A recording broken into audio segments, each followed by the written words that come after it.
দখল করবো। 2 নম্বর অঙ্ক করার জন্য আমাদের মধ্যে কি দেওয়া আছে যে a প্লাস b,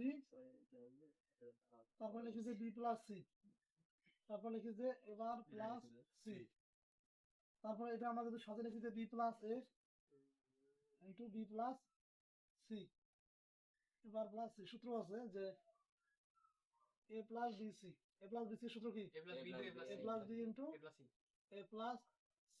তো আমরা মনে করো যে বিটাকে a ধরবো, এটাকে b, তাহলে কি ধরি যে b প্লাস a অর্থাৎ হচ্ছে তোমার a plus b into a plus c সমান কি লেখা যায় a প্লাস bc।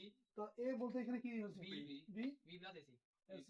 ঠিক আছে, একবার সূত্রটা ফেলাই দিলাম এখানে, এবার প্লাস c। তাহলে এখন আমরা গুণ করি, এবার b প্লাস bc, ac দিয়ে গুণ করো, একটা এবার থেকে ac এবার c প্লাস হচ্ছে তোমার a cc নাকি। তাহলে এবার b প্লাস থাকলো bc প্লাস এর মান তো 0, এটা आंसर।